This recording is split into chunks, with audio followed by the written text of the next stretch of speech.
Bem, graças a Deus. Quero agora lhe convidar para compartilhar com você uma reflexão na Palavra de Deus. Como você sabe, nós iniciamos há algumas semanas um conjunto de pregações subordinadas ao tema Os 4 princípios do ministério de Jesus.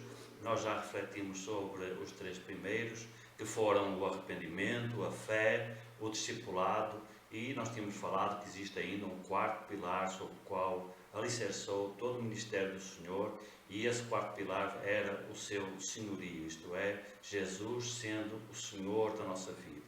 O propósito do Senhor para mim e para você não é apenas ser o nosso Salvador, mas muito além disso, Ele ser o Senhor da nossa vida. Mais importante do que o Senhor salvar a nossa alma e perdoar os nossos pecados é o Senhor salvar a nossa vida, isto é, trabalhar na nossa vida de modo que possamos viver uma vida totalmente diferente daquela que viveríamos se Jesus não fosse aquele que tem a autoridade e os direitos sobre a nossa vida. Quando Jesus derramou o seu sangue na cruz do Calvário, Ele o fez para nos comprar. A palavra de Deus ensina isso. Nós fomos comprados com alto preço. O preço foi o seu sangue derramado na cruz do Calvário. E quando nós fomos comprados, nós passamos a pertencer a outro Senhor. A palavra de Deus diz que nem eu nem você éramos de nós mesmos. Nós estávamos na mão do maligno, daquele que tinha autoridade sobre a nossa vida.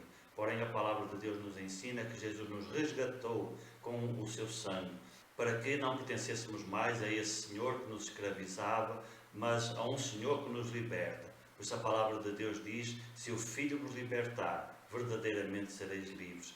Ou seja, o senhorio de Cristo não é um senhorio que nos escraviza, ao contrário do príncipe das trevas, do príncipe deste mundo, que realmente escraviza aqueles que estão na sua mão. Porém, Jesus quer nos libertar para a verdadeira vida, para uma vida sem a escravidão do pecado, uma vida em que nós não somos mais escravos para fazer a vontade do inimigo ou para fazer a vontade da nossa carne, mas ter a liberdade de poder escolher fazer a vontade de Deus e viver uma vida para a glória de Deus. Esse sempre foi o propósito do Senhor, esse sempre foi o Evangelho que Jesus pregava. Jesus pregava um Evangelho em que Ele queria ser o Senhor e o Salvador, em que Ele queria perdoar os pecados, mas Ele também queria depois governar a vida da pessoa, não para a escravizar, não para a dominar, mas para a libertar. Esse é o propósito de Deus para mim e para você. Eu quero lhe convidar agora a fazermos uma leitura na Palavra de Deus. Então, abra a sua Bíblia, lá no Evangelho segundo Mateus, capítulo 22, e nós vamos ler somente o versículo 44, e chama a sua atenção para esse versículo, porque ele nos ensina como é o propósito de Deus, como é importante no propósito de Deus o senhorio, a autoridade de Deus sobre a nossa vida. Diz assim este versículo da Palavra de Deus: disse o Senhor ao meu Senhor: assenta-te à minha direita, até que eu ponha os teus inimigos por estrado dos teus pés. Note, disse o Senhor ao meu Senhor: assenta-te à minha direita, até que ponha os teus inimigos por estrado dos teus pés. Muito interessante este versículo, é uma citação que o Senhor faz num salmo de Davi, e nesta citação o Senhor fala acerca de um diálogo que há dentro da própria divindade, no próprio Deus, em que há uma atitude de respeito e de reverência na forma como o Senhor trata o Pai. Embora Ele sendo o Filho, a palavra de Deus nos ensina que Ele trata o Pai por Senhor. Ou seja, há um senhorio também da parte do Pai em relação a Cristo, em relação ao Senhor Jesus. Ainda que Ele sendo Filho, Ele também o trata por Senhor. Por isso diz o Senhor, Jesus, ao meu Senhor, a Deus Pai. Jesus trata o Pai por Senhor. Este é um versículo que nos ensina o princípio do senhorio. Sempre existe uma autoridade sobre a nossa vida. Se não for Jesus, vai ser outro. E esse é um princípio muito importante que nós precisamos aprender. Receber e entender a importância da autoridade de Jesus. Porquê? Porque a autoridade de Jesus é aquela que verdadeiramente vai fazer a diferença na minha e na sua vida. Então, à guisa de introdução, eu quero lhe fazer uma pergunta. Quem é o Senhor da sua vida? Quem tem os direitos da sua vida? Quem tem a autoridade sobre a sua vida? Esta pergunta é fundamental para você entender se Jesus é verdadeiramente o seu Senhor ou não. Ter Jesus como nosso Senhor não é apenas um título. Jesus não quer ter um título sobre a nossa vida para dizer que Ele é o nosso Senhor, que Ele é o Senhor Jesus Cristo, que nós o tratamos por Senhor. Não, Ele quer ser o Senhor de facto. Ele quer ter a realidade do senhorio sobre a minha e sobre a sua vida.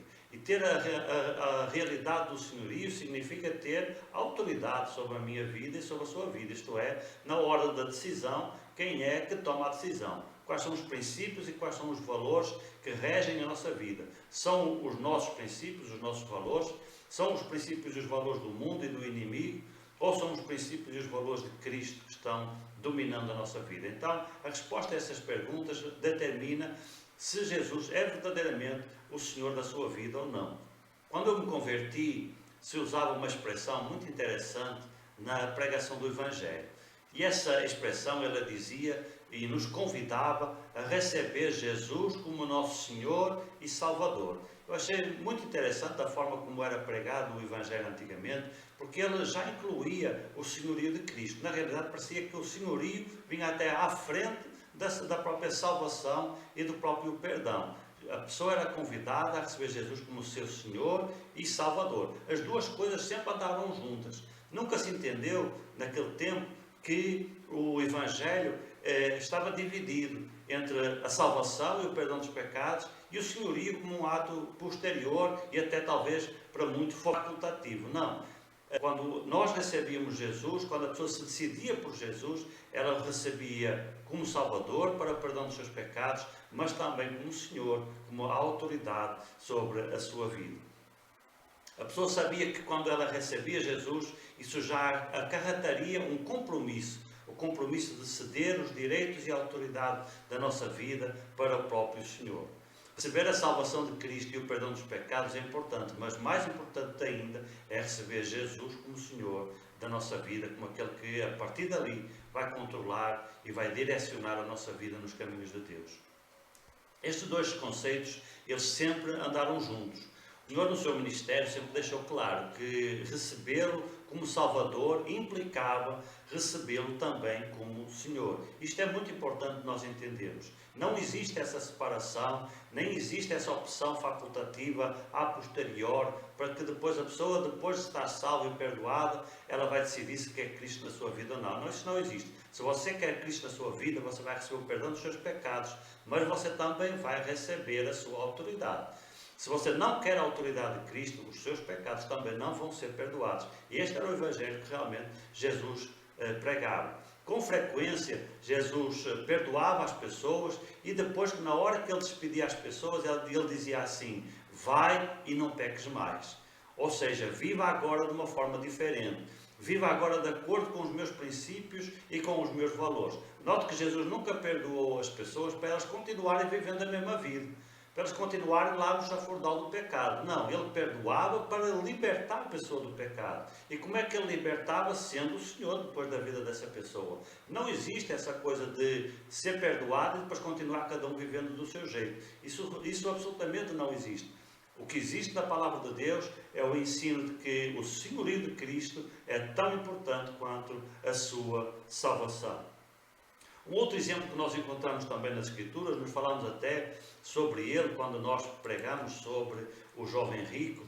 E nesse encontro que Jesus teve com o jovem rico, Jesus terminou com uma exortação para a vida daquele rapaz. E nessa exortação o Senhor disse: se queres ser perfeito, vai, vende tudo quanto tem e dá aos pobres, e traz um tesouro nos céus. E agora note: e vem e segue-me. Note que para Jesus não era suficiente aquele rapaz ter um ato de altruísmo, um ato de grande generosidade, em que ele se desfaria dos seus bens terrenos para ajudar os mais pobres, os mais desfavorecidos. Isso era muito importante, era muito relevante. Mas é interessante nós lembrarmos também o que o apóstolo Paulo fala lá em 1 Coríntios capítulo 13, quando ele está falando acerca da excelência do amor. Quando ele diz: ainda que eu distribuísse toda a minha fortuna para dar aos pobres, ele conclui: nada disso me aproveitaria. Porque realmente a generosidade sem Cristo, ela pode ser um benefício muito grande para os mais carentes, mas para nós, ela realmente não nos aproveita. Por isso Jesus disse àquele rapaz: faz esse ato de generosidade, liberte dessa sua afeição aos bens terrenos que realmente estavam muito guardados no seu coração, muito presentes no coração daquele rapaz. A Bíblia diz que ele saiu triste porque possuía muitas propriedades, ou seja, ele tinha realmente o foco da sua vida, a grande paixão da sua vida eram os bens materiais, e Jesus sabia que isso estava escravizando, estava aprisionando aquele rapaz.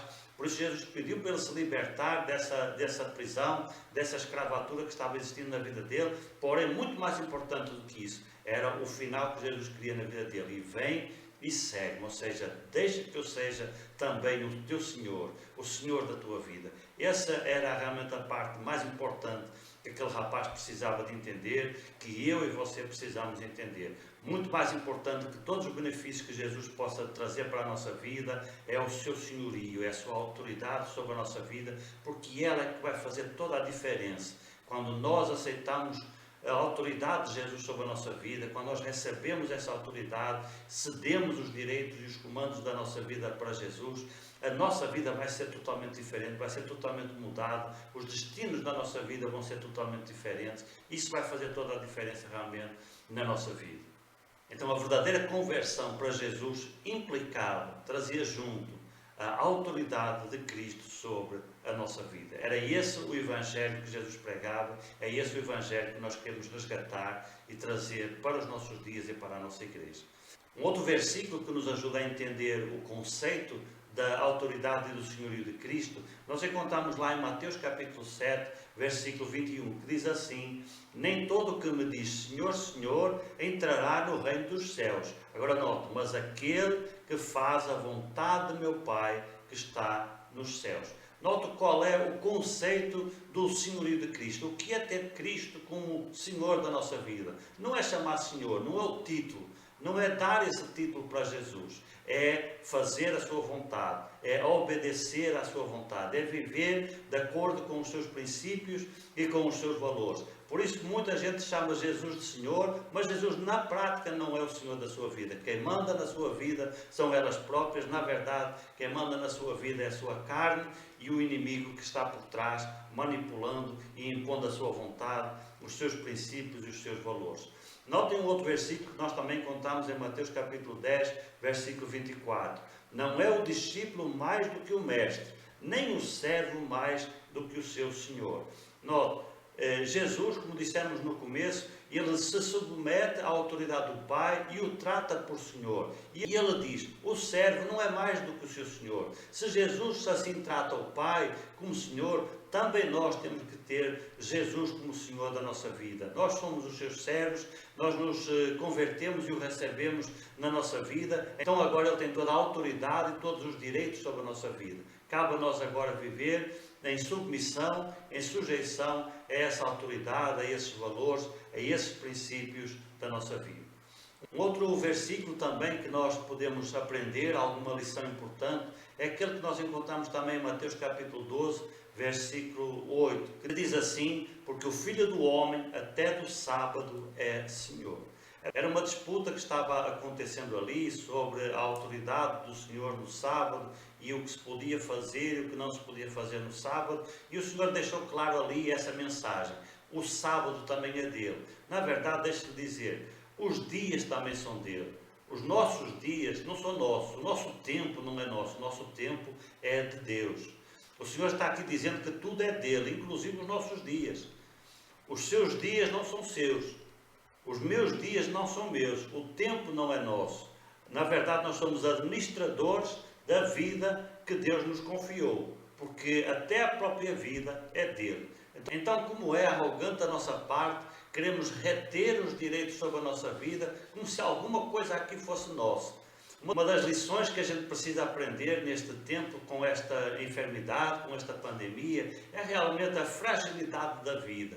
Nós vemos pessoas saudáveis, pessoas que não tinham problema nenhum, a sua vida estava muito bem e de repente pegam essa doença e tudo vira de ponta cabeça. Alguns acabam partindo mesmo deste mundo. Como é frágil realmente a nossa vida. Como dizia Tiago, a nossa vida é como um sopro, é como um vento, é como uma névoa que parece que está na nossa frente, mas logo desaparece, logo some. Assim é a vida. A vida é extremamente frágil e nós achamos que temos os direitos sobre ela, que nós temos algum tipo de autoridade, algum tipo de comando sobre a nossa vida. Nós não temos nada. Na verdade, a vida que nós estamos vivendo é uma vida que Deus nos confiou para nós administrarmos, como se nós fôssemos os mordomos que estão gerenciando, que estão administrando alguma coisa que o seu Senhor lhe confiou. Nesse caso, é a própria vida. Os nossos dias, eles não são nossos. Por isso é que dizia lá o sábio Salomão, no seu livro de Provérbios: ensina-me a contar os meus dias, para que sejam dias bons. O que ele está dizendo ali é que muitas vezes nós vivemos dias que não contam, não têm valor. Na hora que você for contabilizar os seus dias, quantos dias você viveu verdadeiramente para a glória de Deus? O resto é tudo descartado, o resto vai sumir, vai desaparecer. Então, no saldo final, quantos dias vão restar? Por isso, Salomão dizia: ensina-me a contar os meus dias, para que sejam dias que contem, para que sejam dias válidos. Porquê? Porque até dos seus dias, Jesus é o Senhor. Nada é nosso, tudo nos foi verdadeiramente confiado. Embora nós depois lemos lá na carta aos Coríntios que tudo é nosso, tudo é vosso, diz o apóstolo Paulo. Mas isso é porque Jesus nos dá de volta aquilo que realmente é dele e ele nos confia e ele nos entrega de volta. Na verdade, nós recuperamos a nossa vida quando nós nos submetemos ao senhorio de Cristo. Olha que interessante. Nós achamos que estamos cedendo os direitos da nossa vida, a autoridade da nossa vida a Cristo. E alguns acham que estão perdendo com isso, mas na verdade nós não perdemos nada. Muito pelo contrário. A palavra de Deus diz que quando nós fazemos isto, Jesus devolve a nossa vida para nós a vivermos agora para a glória de Deus. E por isso ele diz: agora tudo é vosso. Antes nada era nosso, nada estava sob o nosso comando. Achávamos que tínhamos os direitos da nossa vida, que fazíamos a nossa vontade, mas na verdade nós estávamos fazendo a vontade de outro, do inimigo das nossas almas. Agora, quando nós nos submetemos a Cristo, nós passamos a viver sob a sua autoridade. E agora nós recuperamos verdadeiramente a nossa vida. Passamos a viver a vida que realmente vale a pena ser vivida. Um outro aspecto que nós também precisamos deixar claro sobre a necessidade de recebermos o senhorio de Cristo na nossa vida é essa necessidade que existe de acertar contas. Um dia todos nós vamos ter que prestar contas sobre a forma como administramos esta vida. Se o senhorio de Cristo fosse facultativo e cada um de nós pudesse viver a sua vida do jeito que quisesse, ou do seu jeito, ou se rendendo a Cristo, nós não teríamos que prestar contas da forma como estamos vivendo. Afinal, Deus estava nos dando essa opção, a opção de escolher ter Cristo como Senhor ou sermos nós próprios os senhores da nossa vida. Porém, não é isso que as Escrituras nos ensinam. Antes elas nos alertam que no final haverá um acerto de contas, ou seja, Deus vai nos chamar e vai nos fazer prestar contas sobre a forma como temos vivido esta vida. Do nosso jeito, cometendo os nossos erros, submissos a Satanás, ou do jeito de Deus, submissos a Cristo, recebendo a sua autoridade e vivendo o mais possível para a glória de Deus. Essa é realmente a vontade de Deus. Então lá em Mateus capítulo 25, versículo 19, nós lemos assim: e muito tempo depois veio o Senhor daqueles servos e fez contas com ele. Um dia o Senhor também vai nos chamar para fazer contas e vai aferir que tipo de vida nós temos vivido. Quem tem sido verdadeiramente o Senhor da nossa vida? Se Jesus, se estamos submissos ao seu senhorio, ou se nós mesmos estamos vivendo do jeito que cada um de nós nos apetece. Em Mateus 25, 21, nós lemos também assim: e o Senhor lhe disse: bem está, bom e fiel servo, sobre o pouco foste fiel, sobre o muito te colocarei, entra no gozo do teu Senhor. Um servo foi chamado à presença do Senhor e para acertar contas, para fazer contas da forma como tinha administrado aquilo que o Senhor lhe tinha confiado. No nosso caso, a forma como temos administrado a nossa vida. E aquele servo foi aprovado. O nosso desejo para mim e para você é que quando um dia o Senhor nos chamar para prestar contas lá no tribunal de Cristo, cada um de nós possa ouvir essa frase, essa palavra do nosso Senhor: bem está, bom e fiel servo, sobre o pouco foste fiel, sobre o muito te colocarei. Que que isso seja, pois, para a glória de Deus, certamente será também para grande vitória na nossa vida. E em Mateus 24, 42 diz assim: vigiai, pois, porque não sabeis a hora em que o Senhor há de vir. Ou seja, além de tudo mais, até a hora de prestar contas também está nas mãos do nosso Senhor. Nem isso está na nossa mão. Uma hora Ele vai nos levar dessa vida e chegará, pois, o tempo em que nós teremos que prestar as nossas contas para com o nosso Deus. Veja, pois, como a sua vida depende tanto do senhorio de Cristo. Como realmente essa ideia de que nós podemos escolher viver a nossa vida do nosso jeito, ela está totalmente errada, não tem assento na palavra de Deus. Se você escolhe viver a sua vida do seu jeito, você vai prestar contas por essa vida e pelas decisões que você tem tomado. Se você aceita Cristo verdadeiramente como seu Senhor, então você vai viver uma vida diferente, uma vida verdadeiramente para a glória de Deus. E na hora de prestar contas, Ele vai dizer: você é um servo bom e fiel, eu vou confiar a minha obra, o meu reino a você. Isso seja, pois, para a glória de Deus. É muito importante nós entendermos a importância do senhorio de Cristo. Não existe essa coisa de salvação primeiro, senhorio depois. Não. Quando você recebe Jesus na sua vida, você o recebe completo. Jesus ou vem inteiro, ou Ele não entra na minha vida, não entra na sua vida. Ele não é menino para a gente poder iludi-lo ou enganá-lo, recebendo só o bónus, mas não querendo depois a sua autoridade e o seu senhorio. Queremos o perdão, queremos nos libertar das consequências eternas do nosso pecado, mas não queremos Jesus depois da nossa vida para nos direcionar, para gerenciar a nossa vida. Por isso Ele, quando vem, Ele vem inteiro. Ele vem para ser o Senhor e vem para ser o Salvador. Esse é o ensino da palavra de Deus, esse é o ensino dos ensinamentos de Jesus, era esse o Evangelho que Jesus pregava.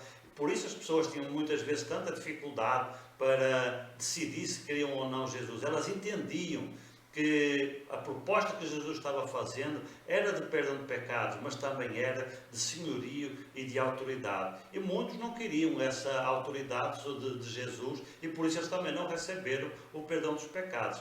Então reflita bem sobre esta palavra, entenda bem este assunto. Se você não está recebendo Jesus como Senhor da sua vida, provavelmente você ainda está nos seus pecados. Então receba Jesus completo na sua vida, como Senhor e como Salvador. Também em relação à obra de Deus e ao ministério, muitos há que se acham os donos e os senhores da obra, os donos e os senhores da igreja. E lá em Mateus capítulo 9, versículo 38, o Senhor também deixa claro que a igreja também não é nossa, a obra também não é nossa, a seara não é nossa, a seara é dele. Rogai, pois, ao Senhor da seara, que mande ceifeiros para a sua seara. A seara, a obra, o reino, a igreja, ela não é minha, não é sua, não é de ninguém, ela é do próprio Senhor. Por isso, lamentavelmente, a gente assiste a muitos que acham que têm os direitos de administrar a obra do jeito que eles quiserem, de acordo com os seus interesses, de acordo com os seus valores, para proveito próprio, muitas vezes, infelizmente, sem se sujeitar verdadeiramente a Cristo. Quantas vezes nós vemos a obra de Deus, igrejas, ministérios inteiros, sendo administrados de uma forma pessoal, de uma forma a favorecer os interesses materiais, ou de fama, ou de prestígio, que muitos estão perseguindo aqui neste mundo. Infelizmente, isso é uma deturpação muito grande em relação ao que é verdadeiramente a obra de Deus e o que é a igreja verdadeira do Senhor. E alguns se aproveitam da simplicidade das pessoas, é para se fazer em cima das pessoas. Lamentavelmente, essa é a forma como muitos estão usando a igreja, até para fazer política, para fazer politicagem, para defender A, para defender B. Usam a igreja como se ela fosse deles. A igreja não é nossa, a igreja é do Senhor, a seara é dele. Os próprios cultos são muitas vezes organizados e direcionados para a satisfação do próprio homem. As pessoas fazem o culto à semelhança dos dias de Amós. Nós já fizemos uma sequência de pregações lá também no livro de Amós, e uma das coisas que nós vimos é que naquele tempo o povo de Israel fazia cultos muito animados, fazia cultos muito bonitos, coisa muito linda, mas Deus não estava recebendo nada, e Deus faz uma denúncia muito grande ali nos dias de Amós. Ele diz: fazeis os cultos que vós gostais. Ou seja, a forma como o culto estava sendo organizado não era para a glória de Deus, não era para agradar o Senhor, era para agradar o próprio homem, era para as pessoas se sentirem bem. era para a satisfação da própria carne.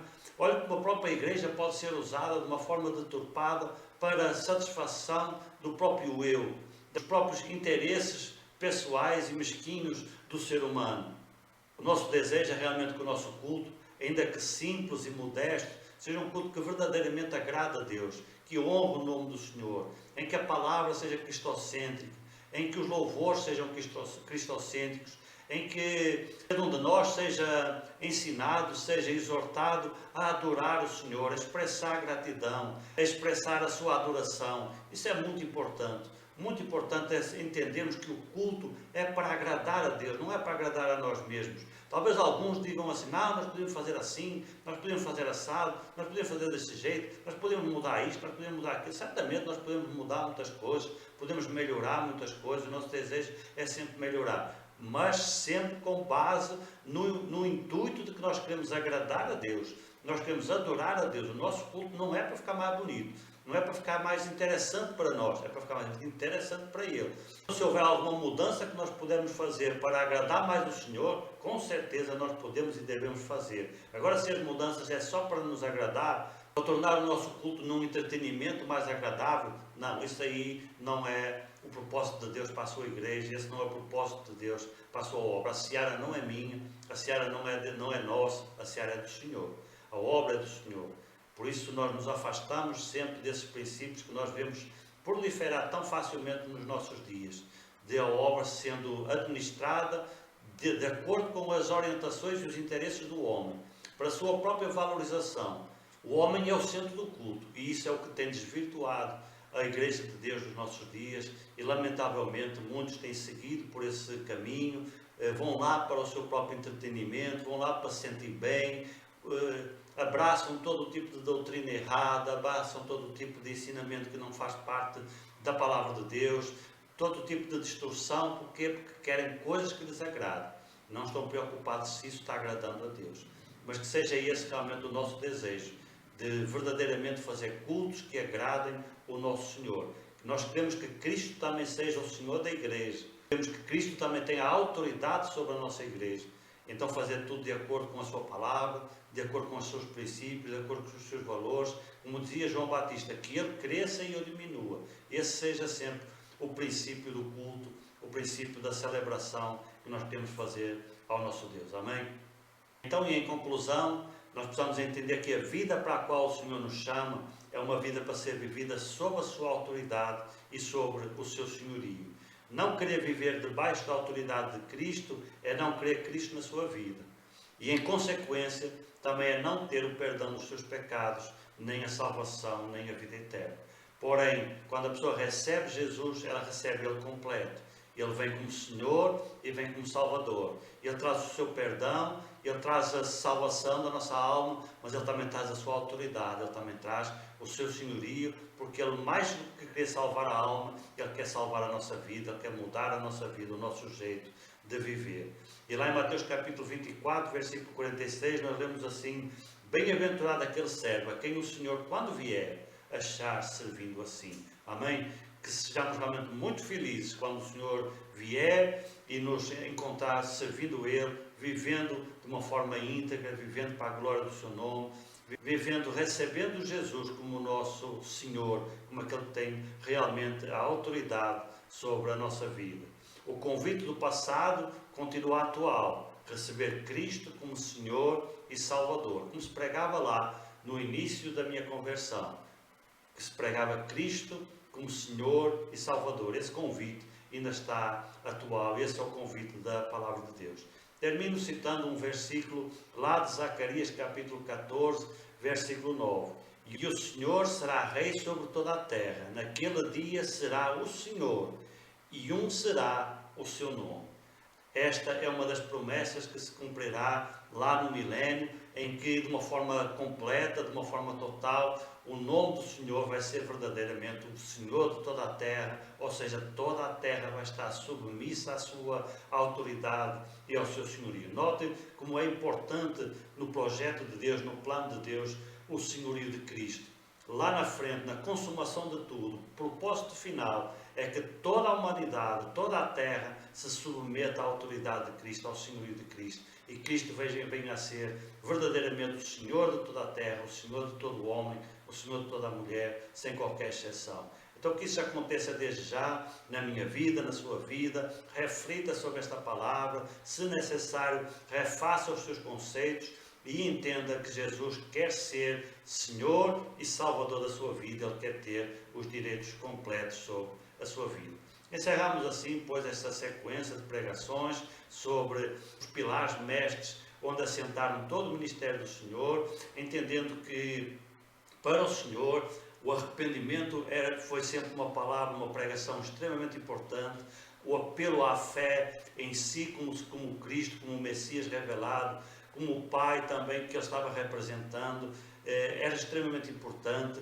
O discipulado, Jesus nunca pediu para ninguém ser seu membro, ser seu seguidor, não, ele queria que ele fosse seu discípulo de verdade, e o seu senhorio, a sua autoridade verdadeiramente sobre a vida daqueles que o recebem. Esses eram, pois, os 4 pilares onde assentou todo o ministério de Jesus, e é por causa deles que o ministério do Senhor fez toda a diferença. E, com certeza vai continuar fazendo se nós continuarmos pregando a sua pregação, se nós continuarmos fiéis à sua pregação, em vez de entrarmos em modismos, em facilitismos, em querer igrejas cheias de gente perdida, cheias de gente com as vidas vazias, cheias de gente iludidas, de que estão perdoadas, enquanto elas continuam vivendo do jeito que lhes apetece, fazendo tudo que não presta, fazendo tudo que não agrada ao Senhor, e mostrando que verdadeiramente nunca receberam Jesus na sua vida, nem como Salvador, nem como Senhor, e por isso ainda estão nos seus pecados. Não é esse o nosso propósito. O nosso desejo é que realmente Jesus faça a diferença na nossa vida e nós sejamos verdadeiramente resgatados, muito mais do que encher a igreja. É claro que nós queremos ter uma igreja cheia, uma igreja bonita, uma igreja confortável, com pessoas que frequentem a nossa igreja. Todo pastor quer isso, mas muito mais do que isso, nós queremos levar pessoas para o céu, para a eternidade com Deus. E isso só vai acontecer quando nós recebemos Jesus completo na nossa vida, como Senhor e como Salvador. Amém? Receba, pois, essa palavra, e que o nome do Senhor seja honrado e seja glorificado na nossa igreja e em todo este culto. Amém.